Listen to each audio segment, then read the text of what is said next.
పాకిస్తాన్లోని సింధ్ ప్రావిన్స్ ప్రాంతంలో HIV virus వ్యాప్తి భయంకరంగా పెరిగిపోతుంది. దీనికి కారణం ఏకంగా 6 లక్షల మంది నకిలీ డాక్టర్లు. అవును, మీరు విన్నది నిజమే. ఈ నకిలీ డాక్టర్లు ప్రజల ప్రాణాలతో ఆటలాడుతున్నారు. ముఖ్యంగా పిల్లలు ఈ వైరస్ బారిన పడుతున్నారు. అది పాకిస్తాన్లో ఎలా జరిగిందో ఈ వీడియోలో వివరంగా చెప్తాను. ఈ వీడియో అయితే ఎక్కడ స్కిప్ అవ్వకుండా చూడండి. పాకిస్తాన్లోని సింధ్ ప్రావిన్స్లో హెచ్ఐవితో బాధపడుతున్న పిల్లల సంఖ్య దాదాపు 4,000కి చేరుకుంది. మరి చిన్నపిల్లల్లో ఈ వైరస్ రావడం అనేది చాలా దారుణంగా ఉంది. అయితే ఈ వైరస్ ఎలా వ్యాపిస్తుంది అనేది ఒకసారి చూద్దాం. అక్కడ నకిలీ డాక్టర్లు సరైన ట్రైనింగ్ లేకుండా అన్స్టెరిలైజ్డ్ సూదులు, ఇంజక్షన్లు ఉపయోగించి చికిత్స చేస్తున్నారు.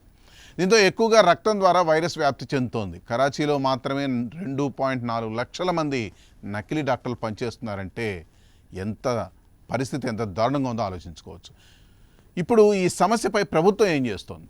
సింధ్ హెల్త్ మినిస్టర్ డాక్టర్ అజ్రా పెచూహు గారు ఈ విషయంలో ఒక ముఖ్యమైన సమావేశాన్ని ఏర్పాటు చేశారు.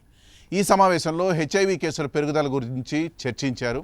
ప్రజల ప్రాణాలతో ఆటలాడడానికి అనుమతించబోము, జీరో టాలరెన్స్ పాలసీ అమలు చేస్తాం, ఎలాంటి రికమెండేషన్లు స్వీకరించబోమని మినిస్టర్ అయితే హామీ ఇచ్చారు. అంతేకాకుండా ఈ సమావేశంలో తీసుకున్న మరికొన్ని కీలక నిర్ణయాలు ఏంటంటే, సింధ్ హెల్త్ కేర్ కమిషన్, పోలీసులు, డిప్యూటీ కమిషనర్లు కలిసి నకిలీ డాక్టర్లు, అన్రిజిస్టర్డ్ బ్లడ్ బ్యాంకులు, క్లినిక్లపై తక్షణ క్రాక్డౌన్ చేయాలని నిర్ణయించారు. గర్భిణీ స్త్రీలకు తప్పనిసరి స్క్రీనింగు, అన్రిజిస్టర్డ్ బ్లడ్ బ్యాంకుల మూసివేత, హాస్పిటల్స్లో మెడికల్ వేస్ట్ సేఫ్ డిస్పోజల్ ఏర్పాట్లు లాంటివి చేయాలని ఆదేశాలు జారీ చేశారు. ఇప్పుడు ఈ క్రాక్డౌన్ ఎందుకు అవసరం? నకిలీ డాక్టర్లు కేవలం డబ్బు సంపాదన కోసమే ప్రజల ఆరోగ్యాన్ని పణంగా పెడుతున్నారు. పిల్లలు, మహిళలు, వృద్ధులు అందరూ బాధితులవుతున్నారు. ఉదాహరణకు గతంలో లర్కానా జిల్లాలో ఒక నకిలీ డాక్టర్ వల్ల వందలాది పిల్లలు హెచ్ఐవి బారిన పడ్డారు. ఇలాంటి ఘటనలు మళ్లీ జరగకుండా ఈ చర్యలు సహాయపడతాయి.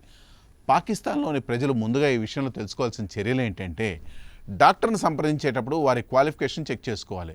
రిజిస్టర్డ్ క్లినిక్లు మాత్రమే వెళ్ళాలి. హెచ్ఐవి గురించి అవగాహన పెంచుకోవాలి. ప్రభుత్వం ఈ సమస్యను తీవ్రంగా తీసుకోవడం మంచి విషయమే, కానీ ప్రజలు కూడా అప్రమత్తంగా ఉండాలి.